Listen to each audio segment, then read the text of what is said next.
विचारक विश्वास इमारतें। तो हम लोग आगे बढ़ रहे थे, तो हम लोग देखने वाले हैं सांची का स्तूपा के बारे में। सांची का स्तूपा कहाँ पे है?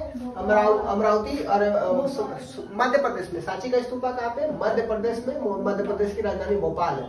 ठीक, इसको किसने खोजा था? जॉन मार्शल ने किया था। ठीक, जो बौद्ध का जो स्तूपा होता था, माना जाता था बौद्ध जी का धार्मिक केंद्र माना जाता, क्योंकि अशोका ने माना जाता था बहुत सारे स्तूपा बनाए थे। उनमें से क्या सांची का स्तूपा, अमरावती का stupa one of the two है। ठीक, अच्छा, तो स्तूपा क्या होता है? स्तूपा जो मिट्टी का ढेर होता है, क्या होता है? मिट्टी का ढेर होता है, जिसमें क्या रखा जाता है? बौद्ध जी के क्या कुछ रिलिक्स रखे जाते थे, अवशेष रखा जाता था, और बौद्ध जी के अवशेष रखा जाता। ठीक, अब देखते हैं कि कुटार कार्यशाला क्या होता है? कुटार कार्यशाला क्या होता है? नुकीली छत वाली झोपड़ी होती है, जिसमें क्या हो, जो राहगीर होते हैं या जो घुमक्कड़ी मनीषी होते हैं, वो क्या करते हैं? आके ठहरते हैं। ठीक, अब मनीषी की बात कर रहे हैं तो हम देख लेते हैं विश्व के बहुत सारे जैसे मनीषी होते हैं, वैसे ही हमारे इंडिया में भी दो मनीषी होते हैं, या फिर दो क्या होते हैं? चिंतक होते हैं, जिनका नाम क्या है? महावीर और बुद्ध। और विश्व में जैसे ईरान का कौन था? ईरान का जरथुस्त्र था। और चीन से कौन था? खंसी था। और सुकरात, प्लेटो, अरस्तु, ये लोग कहाँ से थे? ये यूनान के थे। ईरान, चीन, यूनान। ईरान का कौन था? जरथुस्त्र था। खांसी कहाँ का? चाइना का। सुकरात, प्लेटो, अरस्तु, ये कहाँ का था? कहाँ का था? यूनान का था। तो ये लोग कौन थे? ये लोग चिंतक होते थे। ये लोग क्या करते थे? ये लोग हमारे जीवन, पुरुषों महिलाओं के जीवन की नैया को क्या करते थे? पार लगाते। तो भारत से कौन थे? महावीर थे और बौद्ध जी थे। ये लोग क्या थे? चिंतक थे। ठीक, ये लोग क्या करते थे? इंसान तथा विश्व व्यवस्था के बीच में रिश्ते को समझाने का क्या करते थे? कोशिश करते थे। तो बौद्ध जी ने क्या किया था? बौद्धिज्म और जैनिज्म, इन्होंने क्या ब्राह्मणी व्यवस्था को क्या किया था? अस्वीकार किया था। ब्राह्मणी व्यवस्था क्या? ब्राह्मणी व्यवस्था में जो वर्ण सिस्टम है, 4 वर्ण सिस्टम है ना, ब्राह्मण, क्षत्रिय, वैश्य, शूद्र, जिसमें ब्राह्मण अपने आप को ऊपर मानते हैं। वो कहते हैं कि हमें क्या, हमें भगवान ने दिया है राइट कि हम क्या करेंगे, हम सबसे ऊपर रहेंगे। और इसमें हमें ये भी देखने की जरूरत है कि जो बौद्ध जी का है, इन लोग का मानना है कि कोई भी व्यक्ति जीवन के दुखों से मुक्ति पा सकता है। हर व्यक्ति, ऐसा कोई जरूरी नहीं है। ठीक, अच्छा, तो फिर हम देखते हैं कि बौद्ध जी के 3 पिटक थे। बौद्ध जी के 3 पिटक कौन थे? आपका शुद्ध पिटक, विनय पिटक, अभिनव पिटक, और क्या?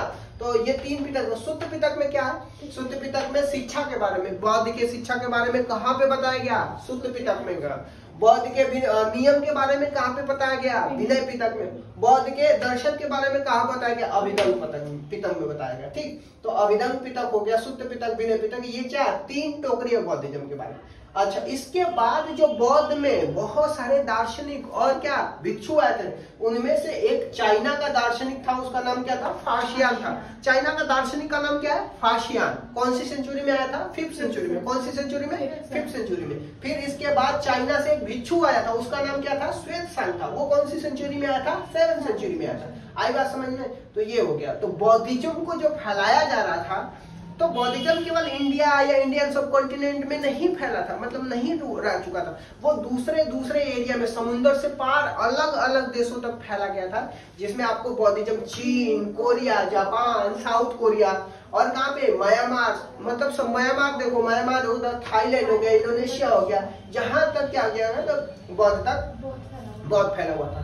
तो बौद्ध जी का था, उनका बचपन का नाम क्या था? सिद्धार्थ था। बौद्ध जी का बचपन का नाम क्या था? सिद्धार्थ। और वो कौन से कबीले के थे? वो शाक्य कबीले के सरदार के बेटे थे। किसकी बात हम लोग कर रहे हैं? हम लोग बात कर रहे हैं बौद्ध के बारे में। बौद्ध के बचपन का नाम क्या था? सिद्धार्थ। और वो किन कबीले से बिलोंग करते थे? वो शाक्य कबीले से बोलते थे।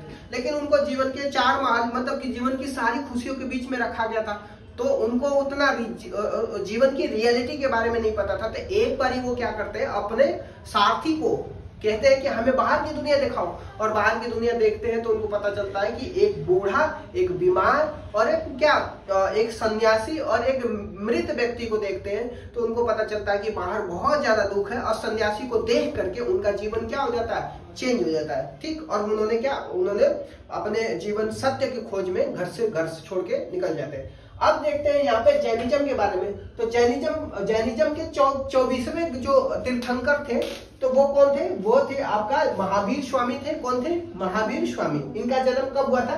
540 ईसा पूर्व में हुआ था। कहाँ पे हुआ था? वैशाली में। तो महावीर का जन्म कब हुआ था? 540 ईसा पूर्व में। कहाँ पे? वैशाली पुंडरवन में हुआ था। कहाँ पे हुआ था? पुंडरवन में हुआ था। अच्छा तो 540, तो ये 30 की एज में क्या होता है, घर छोड़ देते हैं, और 42 की एज में क्या कर देते हैं, ये अपना इनको विजय प्राप्त हो जाता है, कैवल्य प्राप्त होता है। कैवल्य मतलब क्या होता है, विजय प्राप्त करना, ठीक। इसके बाद मतलब क्या होता है, मतलब विजय मतलब सारे सुख दुख से क्या होता है उनको, मतलब कि विजय प्राप्त करना।